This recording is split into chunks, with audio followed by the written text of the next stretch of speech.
Masechet Rosh Hashanah Daf Lamed. We are in the middle of discussing this Mishnah that talks about Yom Tov of Rosh Hashanah, which is on Shabbat, where in the times of the Bet HaMikdash, they would blow shofar even on Shabbat. After the Bet HaMikdash was destroyed, you might have thought, now we're not going to blow shofar anywhere on Shabbat. I mean, that is in fact what happens today. But at that time, Rabban Yohanan and Zakai made a Takanot. And we saw how he did this using act first, ask questions later, and so he made this takana that yes, we're gonna blow shofar also in Yavneh, and then we said furthermore, not only in Yavneh, but ve'od zot hayta Yerushalayim yetara al Yavneh. Yerushalayim had a one-up on Yavneh, even though Yavneh they're still blowing the shofar, and the one-up is that any place that can see and here and is close and you can get there also it would blow the shofar. In other words, the surroundings of Jerusalem would also blow the shofar on Shabbat, but in Yavneh they would not blow except in the Bet Din only. Okay, now we're going to focus on these words, only in the Bet Din.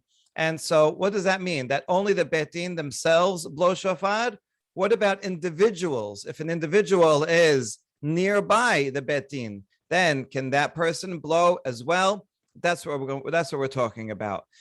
We're also going to analyze this word ve'od, that there's another way in which Jerusalem had a one-up on Yavneh. Well, this is interesting because we didn't see anything beforehand that you would say ve'od.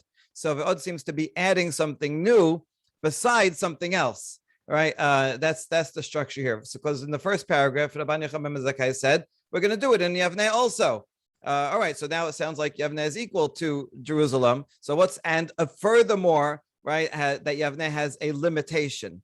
Okay, so that's we're analyzing what is the nature of this limitation. We understand that in Jerusalem, everybody in Jerusalem would be blowing shofar in their own Bate Knesset, in their own homes, as long as they could see.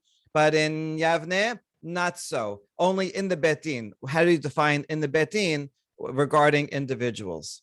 Okay, so with that in mind, we can jump right in. Amaru lo echad Yavneh ve'echad kol makom sheyesh bo Bet Din. That's the quote from the Mishnah. And not only Yavneh, but any place that has a Bet Din. Amar Rav Huna ve'im Bet Din, only with the court. That an individual can blow the shofar only with the court.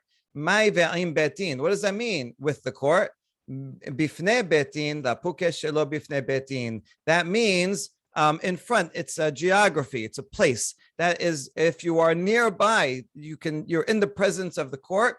Then an individual can come and blow shofar for themselves. But if you're not there, if you're down the block, no good. You cannot blow the shofar. I'm going to show you an outline of what we're going to see, to make it clearer, because the beginning here is a bit lengthy. So this is does an individual blow it only with blow the shofar only with Bet Din? Now we're going to have two versions of what Rav Huna said. We just saw the first one, and in the first version, he's talking about blowing shofar on Rosh Hashanah, and he says in Yavneh you can only blow it if you're nearby. It's referring to the place. We're going to challenge it and say, maybe not. Maybe it's referring to the time when the Bet Din is in session. Then you can blow the shofar wherever you are in the city, as long as it's during that time. Maybe that's what with Bet Din means. And we'll reject it. We're going to uphold what Rav Huna says. That's going to be version one. Then we're going to have another version that we applied Rav Huna's statement not to blowing the shofar on Rosh Hashanah, but rather on the Yovel. Every 50 years on Yom Kippur, we're going to blow shofar to announce the Yovel. And there also, and that's what Rav Huna said, that individuals can blow it only with Bet Din. And there we apply it the opposite way, that it means at the time that the Bet Din is in session, but not if it's outside the time. And then we're going to challenge that to say, wait, maybe the statement means in the place of Bet Din, not the time. Okay, so that's the two versions. So now let's focus on the first one, where we're talking about Rosh Hashanah. And according to Rav Huna, anyone nearby in the place of the Bet Din can blow it. Here's the challenge, Mativ Rabba. Ve'od zot hayta Yerushalayim yetal al Yavneh. Mai ve'od zot. The question we had regarding the Mishnah. Why does it say, and there's an additional way in which Yavneh was more limited than Jerusalem? What do you mean an additional way? We only saw one. If it's the one thing that we mentioned, that Jerusalem, anywhere, all the surroundings can say it, and that's not true for Yavneh. Okay, that's one. Why are you saying and zot ve'od zot? If I could have just said zot if it was only referring to one. So this answer is that in Jerusalem, individuals would blow shofar all around Jerusalem. In other words, the court would blow it, and all individuals were at home or in the Beit Knesset would blow it. And in Yavneh, individuals do not blow it. Okay, so you see that this would be a challenge to Rav Huna's statement, because Rav Huna says you can blow it with betin. As long as you are an individual near betin, you can blow it too. But according to this, individuals cannot blow it at all on Shabbat. So now we say this can't mean literally that what it says, that individuals don't blow. We have en tokin yechidin v'haki atar Rav Yitzchak bar Yosef amar ki mesayem shelicha desibora teki'a b'yavneh la shama inish kal une mikal teku'aya dichidae. This is just a great story in and of itself. That Rav Yitzchak, when he came from Eretz Yisrael to Bavel, he reported that when the Chazan finishes blowing the shofar in Yavneh, so he's the official chazan, the sheliach tzibur, doing it in the betin, and as soon as that was done, everybody took out their own shofarot and were blowing them individually, right? They would go all around and blow them for everybody, and it was so loud that you couldn't hear you couldn't hear yourself think. Because of so many individuals blowing shofar. This reminds me of this past summer when there was so many outdoor porch minyanim that I was just walking down the block, and right, every block you hear someone else blowing shofar. Right, so you prove from here that in Yavneh, individuals did blow the shofar. So you can't say that that's what it's talking about, that's the limitation of Yavneh, that individuals didn't blow. They did blow. Rather,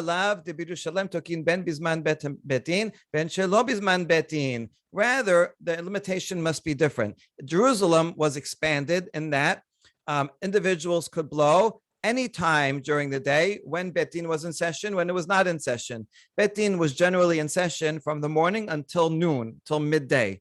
So, but it doesn't matter. Anytime. The betin will blow in the morning when they're in session, but individuals can blow all the time. And what's the limitation of Yavneh? Ubiyavneh bizman betin in, shelo bizman betin la.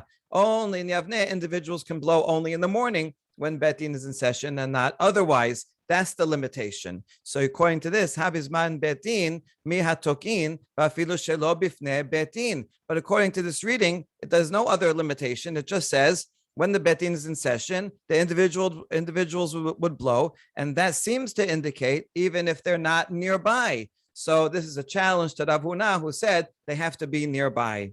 And now we answer it. The answer is pretty simple, because actually it didn't say anything about place here. La de'ilu b'Yerushalayim tokin ben bifnei betin ben shelo bifnei betin u'biyavneh bifnei betin in shelo bifnei betin la. No, I can argue otherwise. The limitation is not regarding time, but regarding place. In Jerusalem, they would blow the shofar in Betin and not in the place of Betin, right? All around the city. Whereas in Yavneh, only when they were in the presence of the court, and not when they were not in the presence. And that could equally be a limitation that would answer the ve'od in the Mishnah. And so now Rav Huna is saved. Okay, so that's all version 1. And now we're going to go through a very similar exercise, but everything kind of reversed. And according to this, Rav Huna is talking about time. Question? Why does the time that the Beit Din sits, why is that important? Does the Beit Din actually sit down on Rosh Hashanah? Yes, they do sit down, because first of all, they're still accepting witnesses. There might be today they're accepting witnesses for the Rosh Chodesh. I mean, on the first day, they're not sure if it's Rosh Chodesh or not, they're accepting witnesses, and so they're still processing things. You're right that they don't process regular Dinei Mamonot on Shabbat or Yom Tov. That's a Shavut. So they're not doing normal things, but maybe things that are related to the holiday. If they need, people had questions about that. And this would apply to Yom Kippur also, if we're about to mention Yovel? We are about to mention Yovel. It would apply to Yom Kippur also. Exactly. Yeah. So this whole concept is interesting, that in front of Bet Din, somehow the Bet Din's jurisdiction, because we made you're not allowed to blow shofar on Shabbat, but we allowed it for Bet Din. Fine, but now it's allowed. That extends, kind of like the holiness of Jerusalem extends, of the Bet HaMikdash extends out to Jerusalem. So too, we're saying like the jurisdiction of the Bet Din can extend out for a certain amount of time or place. So you can join in the Bet Din in that way, but you can't go too far because then you're not in the jurisdiction of the Bet Din anymore. Right, so it's interesting, kind of like an embassy in a different country, right? As long as you're in the gate of the embassy, you are protected under its authority. Okay.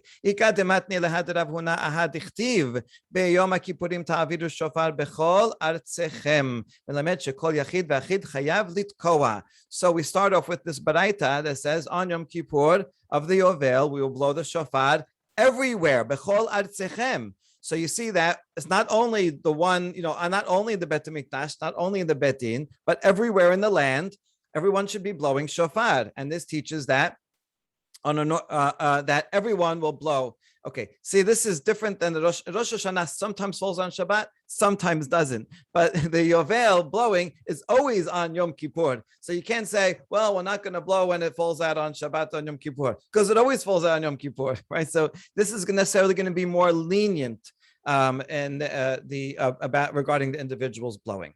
Rav Huna ve'im betin. So here is where Rav Huna was talking about. We know that Rav Huna said these three words, ve'im betin, but we're just not sure what did he say him about. And according to this, he's making a limitation on this. When individuals blow on Yom Kippur of Yovel, they can only blow it with the Bet Din. Now, my ve'im betin, what does he mean by that? Over here, it has to mean bisman betin. La pokeshelo bisman betin de la means during the time that the Bet Din is in session, meaning in the morning. It can't mean place because it already said bechol artzechem. So if I live far away, everybody has to blow shofar in every city. So obviously, it can't mean the place. So that's why he says, but you have to join in the Bet Din by doing it at the same time when they are in session.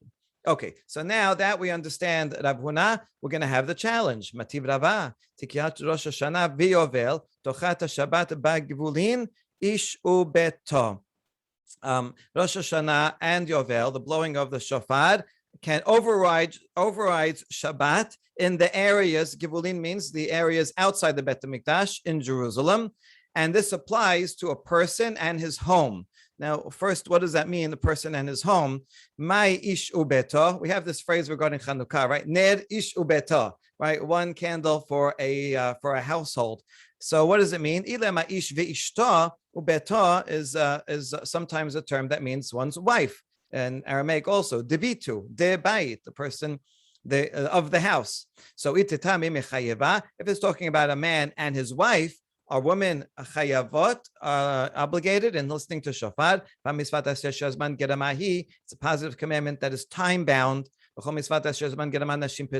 Women are not obligated in that. So beto can't mean his wife. Elalav ish be beto. Okay, so it must mean in his house. Actually, this might be a phrase that generally means that would apply to Chanukah also, right? Ned ish be beto. Every home has to have a Chanukah candle. And here means everybody has to blow the shofar in their home. Afilu shelo bizman betin, lo leolam bizman betin. So how could that be? Can it be even when the Bet Din is not in session? No, it has to be when the Bet Din is in session. Okay, good. Now, so that's Rava's challenge. But we're going, and that was right. So it doesn't mean even not in time of Bet Din, that was the challenge. right? And that would go against Rava because he said only in the time. And we say, no, only in the time. It has to be everybody's house, but only in the time. So that's upholds Rav Huna, who said only in the time. Okay, so that's challenge number one. And that was a simple answer. Now, challenge number two, Mativ Rav Sheshat. Shaveh hayovel l'Rosh Hashanah l'tki'ah v'leberachot. We saw this already, that the Braita says Yovel and Rosh Hashanah are the same regarding the way they blow the shofar and the Musaf prayer. Ela shebayovel tokin ben bebet din shekideshu bo et hachodesh uben bebet din shelo kideshu bo et hachodesh. Yovel is more expansive in that you blow the shofar any place that there's a bet din, any kind of bet din, whether it's a bet din that is authorized to declare the new moon, or even a bet din that is not authorized to declare a new moon. Usually, to declare a new moon, you need a Sanhedrin, right? It has to only one bet din can do that. So you need the Sanhedrin, or if it can authorize a smaller bet din. So whether it's the big bet din or any bet din, of three, they would blow shofar for Yovel. And furthermore, regarding Yovel, every individual has to blow. However, but Rosh Hashanah, if Rosh Hashanah fell out on Shabbat, lo hayu tokin ela bebetin shekideshu bo et hachodesh ve'en kol yachid ve'yachid chayav litkoa. Rosh Hashanah is more limited because it only falls on Shabbat sometimes. And so it's restricted that only a bet din that is authorized to announce the new moon, only they blow the shofar, and individuals do not blow the shofar on Rosh Hashanah. Okay, now let's focus on the Yovel part. What does it mean when it says not every individual has to blow the shofar? And actually, this is for regarding Rosh Hashanah. What's the difference between the first and the first half and the second half regarding individuals? If you say it means that during a Yovel, individuals blow. On Rosh Hashanah, individuals do not blow at all. Well, we already know that can't be. We know that individuals blew the shofar on Rosh Hashanah in Yavneh. Rav Yitzchak bar Yosef amar ki ava mesem shelichad siborat ki'ata beyavneh lo shama inishkal uneh mikal teku'aya dichidaeh. Right, when the shelich sibur in Yavneh would finish blowing shofar, you couldn't hear yourself because everybody was blowing shofar after him. So obviously, even on Rosh Hashanah, they were blowing. So what's the distinction between Yovel and Rosh Hashanah? Ela lav de'ilu beYovel tokin ben bizman betin, ben shelo bizman betin. Uberosh Hashanah bizman betin in, shelo bizman betin la. So the difference must be that on a Yovel, you blow the shofar whether both when the betin is in session and when it's not in session. Whereas regarding Rosh Hashanah, when it's in session, yes, but not when it's not in session. Katani mihat baYovel, ben bizman betin, ben shelo bizman betin. But the point is that on Yovel, it's what we just concluded. In order to figure out the two clauses in this baraita, we concluded that on Yovel you would blow both when it's in session and when it's not in session, and that contradicts Rav Huna's limitation because Rav Huna said regarding a Yovel only with the betin, and that means only when it's in session. And here it's more expansive, also when it's not in session on the Yovel. So that's the challenge. And we answer, no, we can make a distinction a slightly different way and keep Rav Huna. La, le'olam bizman betin, v'hachi katane. Oh, everything is when it's in session. Bayovel bizman betin, tokin ben bifne betin, ben shelo bifne betin. If it's when the betin is in session, the time, then anyone can blow the shofar, whether they are there in the presence physically or they are far away. That's in Yovel, which is the more expansive. Rosh Hashanah tokin bizman betin or bifnei betin, whereas on Rosh Hashanah it has to be both when it's in session and physically in the place. That's the difference between Rosh Hashanah and Yovel. It was regarding the place. Okay, so that is a successful answer for Rav Huna, and we support it. Amar Rabbi Chiya bar Gamda, Amar Rabbi Yosef ben Shaul, Amar Rabbi, en tokin ela kol zeman because he says that you only blow shofar when the court is in session, when it is sitting, and that would be true both on Rosh Hashanah and on Yovel. Okay, good. So now we saved Rav Huna from all of his attackers in both versions. And one last question regarding this: when you say it has to be the bet din is in session, what is exactly when? What if they just finished? They just bang the gavel that the session is closed, and they're still gathering their papers. They didn't stand up yet, but they're about to. So the session officially is closed, although they're still sitting in their seats. Mahu betin yoshvin ba'anan b'ha'ika. Is it that you need that the betin is sitting and still they're physically sitting, and so that's good enough? Or do you need them to be in session? And since they closed the session, it's not good. That's a good question. We'll leave that unresolved, right? What does that mean? The jurisdiction of the court, is it only when they're only when they're legally actually in session? All right, and now the next part of the Mishnah. So the Mishnah said that Jerusalem is more expansive than Yavneh because in Jerusalem all the outskirts, and so we gave 4 conditions for someone living near the Bet HaMikdash that they can blow also. Number 1 was ro'ah. It has to be able to see the Bet HaMikdash. And so that would exclude someone who's in a valley. The valley might be very close to the Bet HaMikdash, right? It might be just right nearby, but because it's low down, they can't actually see it. And so then see Jerusalem. So then they would not blow shofar. Shoma'at pirat liyoshevet berosh hahar. So it has to also be able to hear. So if you're in a mountaintop and I can see Jerusalem, but because I have a good view because I'm on a mountain, but it's technically far away and I can't hear any sounds from there if someone was calling, so then that would be too far away and it could not. Keroba has to be near in that pirat yoshevet chutz latechum, has to be within the techum of Jerusalem. So if there's 2,000 amot of no homes in between, and so then that would be outside, and those people could not blow the shofar on Shabbat. And I have to be able to get there physically if there's a river in between, even if it's technically close by and I can see it and I can hear it. But if there's a river and I can't get there, then that's also not called close by. So, but if you have all these 4 conditions, then all those are considered connected to the Bet HaMikdash, close enough to Jerusalem, and they can also blow the shofar on Shabbat. All right, that's all for the shofar, and now we get to the next takana. What we're going to see now is 3 more takanot of Rabban Yohanan Zakai, one regarding Lulav, one regarding the Korban HaOmer, and one regarding accepting testimony the entire day. Barishona, Haya Lulav nitar b'mikdash shiva b'medina yom echad. We discussed this at length in Masechet Sukkah. So at first, the Lulav was taken in the Mikdash all 7 days, and outside the Bet HaMikdash only 1 day. This is based on the pasuk Ulkachtem lachem bayom harishon. Pasuk says that everyone takes the Lulav only on the first day. The end of that pasuk says U'smachtem lifnei Hashem shivat yamim, and you will celebrate before Hashem for 7 days. Before Hashem means in the Bet HaMikdash. So only in the Bet HaMikdash does Lulav apply all 7 days. Outside the Bet HaMikdash, only 1 day. And that's what was originally done. משחרב בית המקדש התקין רבן יוחנן זכאי שיהיה לולב ניטל במדינה 7 זכר למקדש. When the מקדש was destroyed, so now what's going to happen?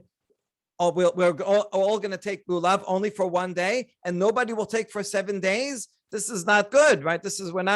Can't continue in this very limited way. So he made a takana that everywhere, mitrabanan, we will all take the lulav for 7 days, and that's exactly what we do. It makes a difference halacha l'maaseh. If you have your etrog, has to be yours, and has to have a pitom and everything on the first day. But from the second day and on, it's midrabanan, and so therefore, then it doesn't have all the deoraita restrictions. Question?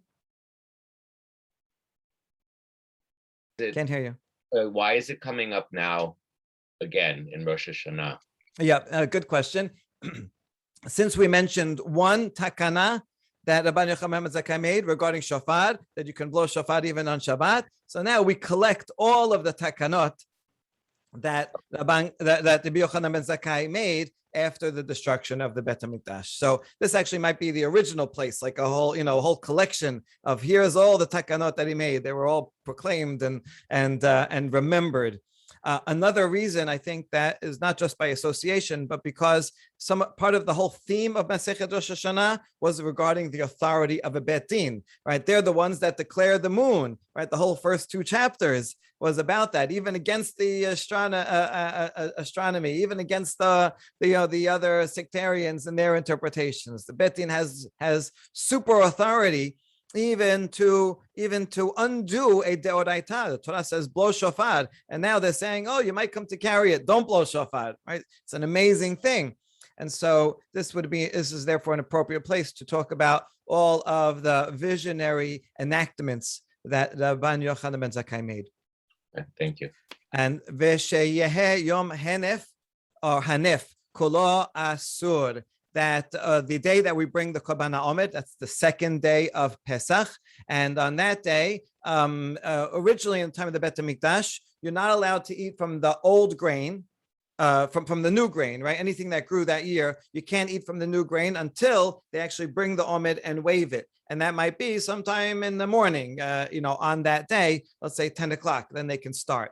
And now with that, there's no Bet HaMikdash and you don't have the Korban HaOmer at all. So now when do you begin? Technically, it could be in the beginning of the day, because that's when we start that's the day. But he said, no, the whole day should be prohibited to eat from the new grain. You have to wait till the end of the day. It's not a big difference. It's a difference of 12 hours that you can't start baking matzot with the new grain. But he said the whole day is asur. The Gemara will explain why.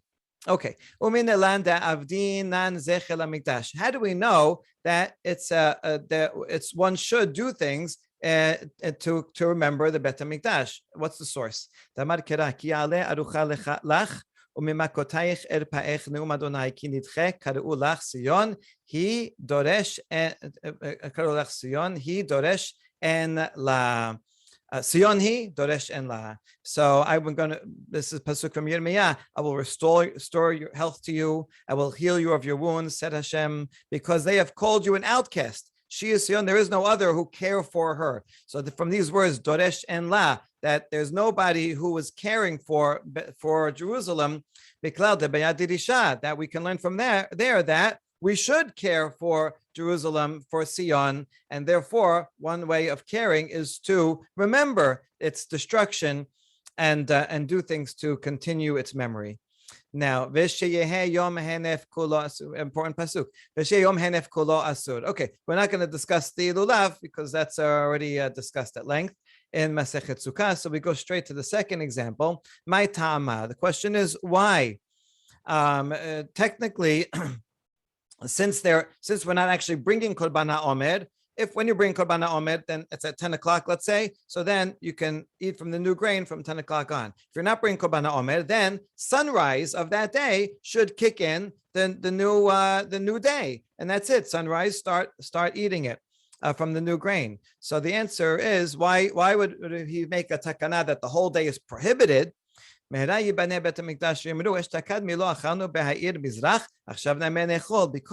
if you say that you can start eating from the new grain and sunrise, the whole time when the Bet HaMikdash is destroyed, then one day the Bet HaMikdash soon will be rebuilt. And that year they're going to say, when can we start eating from the new grain? Well, last year we started eating at sunrise. So now also we'll start eating at sunrise.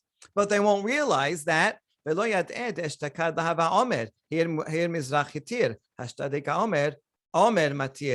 realize that last year there was no Korban HaOmer. That was the only reason that you can start from sunrise. But once there is a Bet HaMikdash and you have to bring the Korban HaOmer, then you have to wait till the Korban HaOmer. It's that act that allows you to eat from the new grain. And so therefore, this is really like in memory. It's not just a memory of a long past memory. It's an active memory that it's together with a hope. And the hope is that any day now, any year now, the Bet HaMikdash will be rebuilt. And so we have to remember that the prohibition doesn't start at sunrise, that the prohibition doesn't end at sunrise, but rather when you actually bring the Omer. So we make the whole day prohibited so that we won't come to that mistake. Okay, demi bane emat. To first this makes sense. We want to figure out precisely what time are they building the Bet HaMikdash? Okay, this is like, thinking about a theoretical future thing that may happen, but now we want to know precisely. We're making it very real with this question. If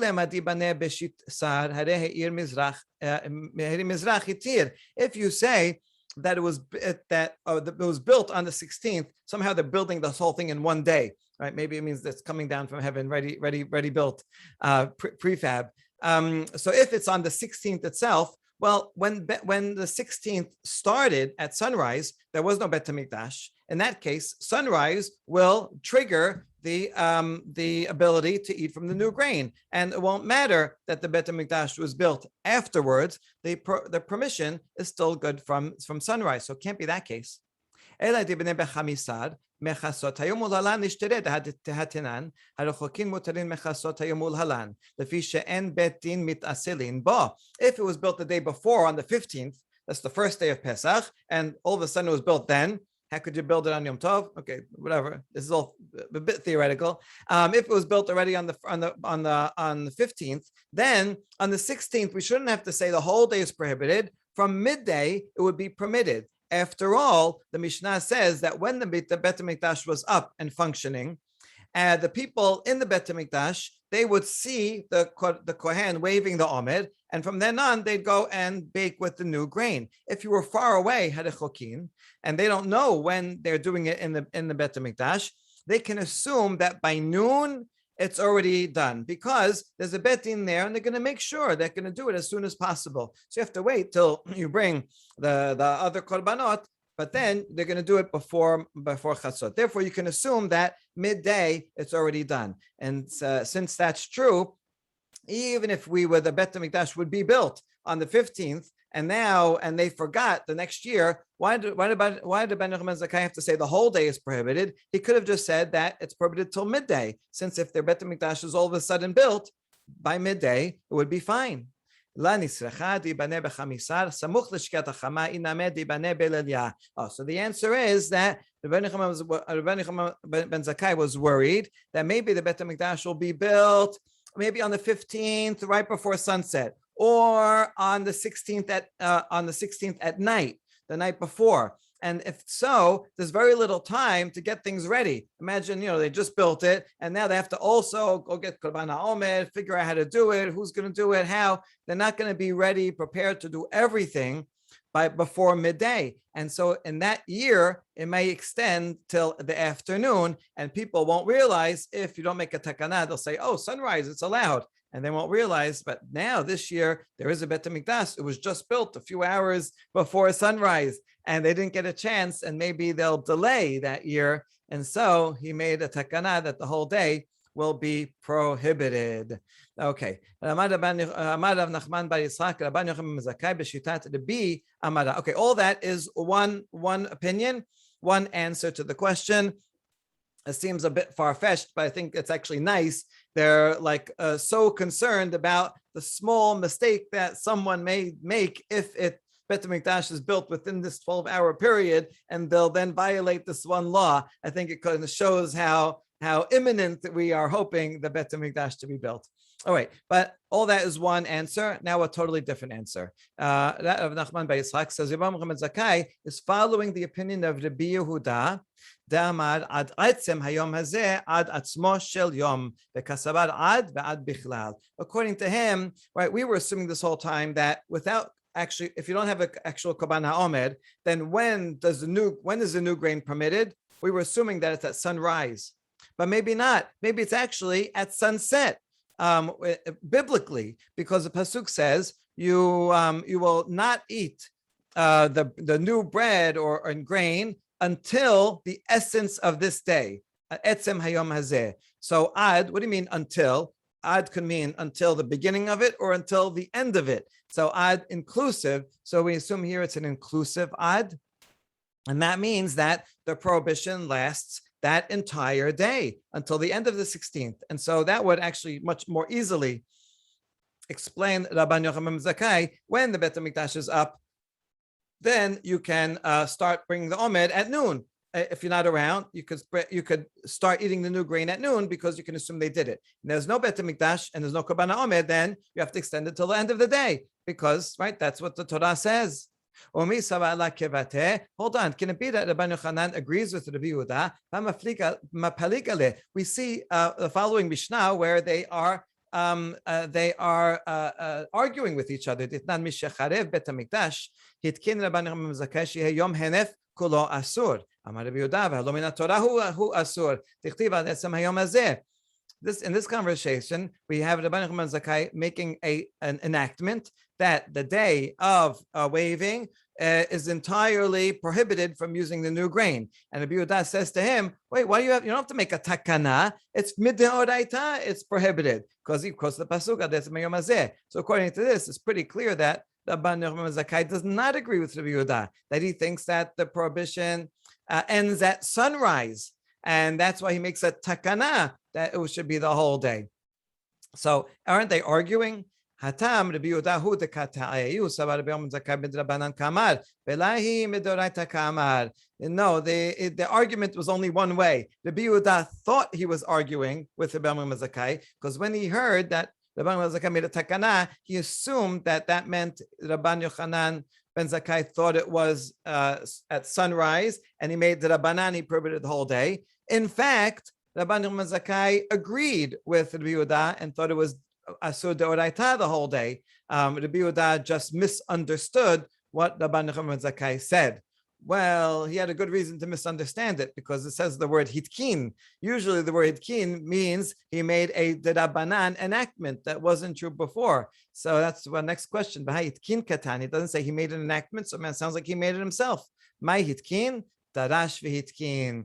No, hitkin doesn't mean that it was by his own authority or by the authority of the rabbis. It actually was a deoraita. When it says hitkin, the point is that he explained it, he announced it, because otherwise people were going to assume, I guess we're going to just continue with the way it was before, and we could do it from midday if we don't know otherwise. And so he had to go ahead and explain the pasuk and explain, this means the whole day, and from now on we have to prohibit it the whole day.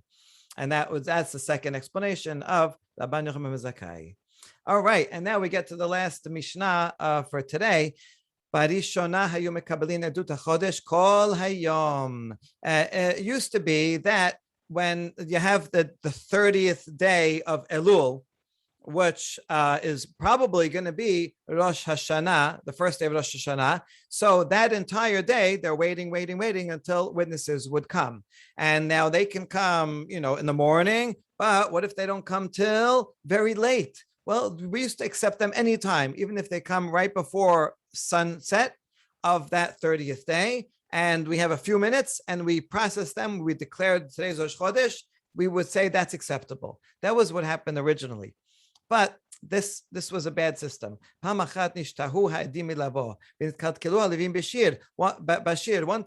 the witnesses came late for whatever reason, and they came after the Leviim already sang their song. The Leviim sing with every korban that they bring. There's always a song associated. We'll see what they are. And then they said the song for a regular day, for a regular weekday, Chol, and they didn't sing the proper song for Rosh Hashanah. And so this was a problem because they came so late. So hitkinu shelo yuhu mekabelin ela ada mincha. So then they made a cutoff time. The witnesses for the new moon, they have to come before Korban Mincha. Korban Mincha is the last Korban that they do. So that even if the previously during the day they said the wrong song, at least for Mincha they said the correct song. So at least one of the songs was correct, and that's good enough. And so they'd accept the witnesses until Mincha.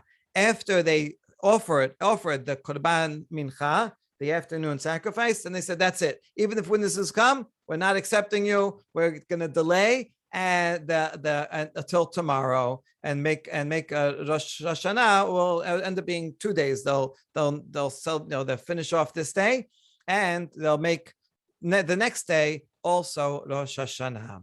Okay, we can wonder why it talks about why they're so worried about the song. What about the actual korbanot? The korban musaf is other things that are done. but particularly the song. So maybe actually they mean also the song. That's Rambam's explanation anyway. That also the korbanot, they're also worried about that, and so they want to do that as well. Others say no, they would bring a sacrifice in the middle of the day as a musaf on condition. If today's Rosh Hashanah, then it'll be musaf. If it's not, then we'll call it something else. So the korban musaf, what they could deal with one way or another, but the song is what they could not figure out. Okay, now so they made the cutoff time. If witnesses come after the cutoff time, after mincha, then they would say today, the rest of today is holy, and tomorrow is also holy. And so that's that's why you would have 2 days of Rosh Hashanah. ומשחרב בית המקדש התקין רבן יוחנן זכאי שיהיו מקבלים נדות החודש כל היום. When the Beit HaMikdash was destroyed, now there are no more Leviim singing a song, so we don't have to worry that they're now they didn't sing the right song. And so Rabban Yohanan Zakai made an enactment to go back to the original system, and we can accept the witnesses the entire day. They come to Yavneh 5 minutes before sunset on the 30th of Elul, and they say, today is Rosh Chodesh. So they would say, okay, we accept it, Mikudash, and they would know that this is Rosh Hashanah for 5 minutes, and that's it. That one day Rosh Hashanah, the next day would be already Chol. Okay, that probably means that they were refraining from melacha the whole day, just in case witnesses would come. But the point is that there's no cutoff time. That's it. If it came that, then the next day is no longer Rosh Hashanah. Okay, so my kilkul adavim bashir. And now we're going to analyze this and wonder, what does this mean that they messed up, the Levian messed up on the song that they sang? How could they mess up? So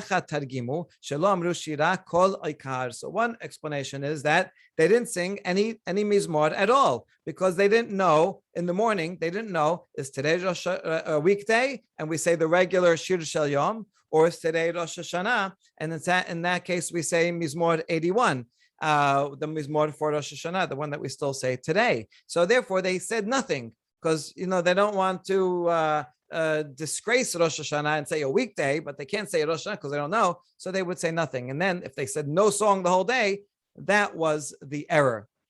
That's one opinion. No, the error is that they did say something. They said the wrong weekday. They said the wrong mizmor. They said the mizmor of the weekday in the afternoon, and then never said the mizmor for Rosh Hashanah. So that's the two opinions, and now we're going to try to figure out, discuss each one. Amar lo Rabbi Zerah le'ahaba bereh.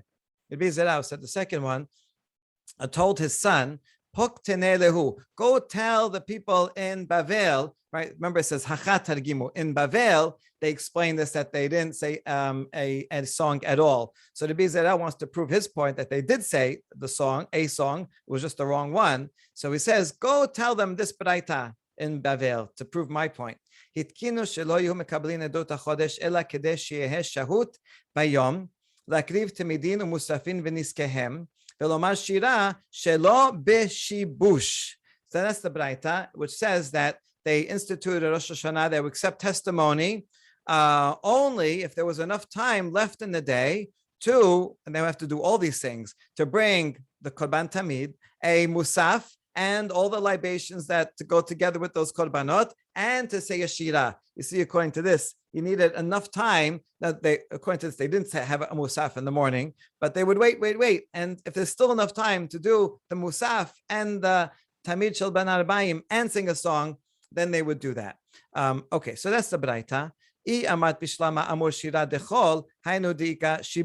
you say, according to me, that they did say a weekday song, so then this baraita makes sense. That's why there is a shibush. To say something without an error means to say the right one and not say the wrong one. But if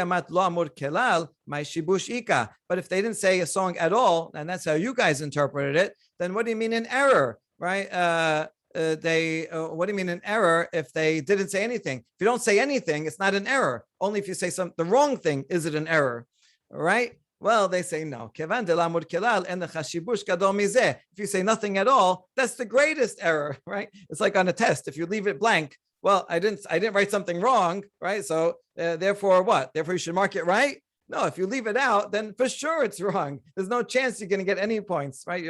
Teacher will always say, write something. Maybe you'll get partial credits worth something or other. So they can explain that braita easily.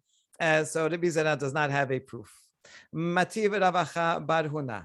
Tamid shel Rosh Hashanah shacharit karev kehilchato b'musaf mahu Omer harninu lelohim ozenu hariu lelohei Yaakov b'mincha mahu Omer kol Adonai yachil midbar ובזמן שחל ראש השנה להיות בחמישי בשבת השירה שלו הרנינו לאלוהים עוזנו לא היה אומר בשחרית הרנינו מפני שחוזר וכופל את הפרק. So all this is well, it keeps going. Let's read the whole baraita. Ela mahu omer hasiroti mesever shichmo ve'im ba'u edim achar tamid shel shachar omer haninu af al pi shechozer ve'kofel et haperek. And according to this baraita, I'll explain the baraita in a second. We say it's obvious that they are saying something, they're just saying the wrong thing. Okay, so let's see. Let's see this long baraita. It's almost at the end. So the tamid of Rosh Hashanah on Rosh Hashanah in the morning, you say you bring it in the normal way, and you say the regular shir shel yom. This is when you know it's a regular year, when you know it's Rosh Hashanah, even though it's Rosh Hashanah, you still say the regular shir shel yom for that day, like the ones that we do today. And Musaf, what would you say? Hanin limuzenu hariu lelohei Yaakov. That's Mizmor 81. They quote the second pasuk. Here is the Mizmor, right? We're just quoting from Harninu, so you know which Mizmor it is. You can't just quote Lam Nasech. You will know what we're talking about. And we say this whole Mizmor. So in Shacharit we say the regular one. From Musaf, we say the one for Rosh Hashanah. And Mincha, what do you say? Another Mizmor. Kol Hashem Yachil Midbar. Kol Hashem. So this is also appropriate for Rosh Hashanah because talking about the sound of Hashem in the wilderness, referring to Har Sinai, when they were blowing shofars, and that shofar was awakening us and associated with Hashem's thunderous sound. So that's appropriate for Rosh Hashanah also. Okay, good. So in the morning would be regular, Musaf and Mincha, Rosh Hashanah. Now, what if Rosh Hashanah was on Thursday? Now we have a problem because Thursday's regular Shir Shel Yom is also Mizmor 81. So what are you going to do? You're going to say Mizmor 81 twice, since it's already. So then in Shacharit, they would not say Harninu because you're not going to repeat it. Repeat the same Mizmor twice. So what would you do instead?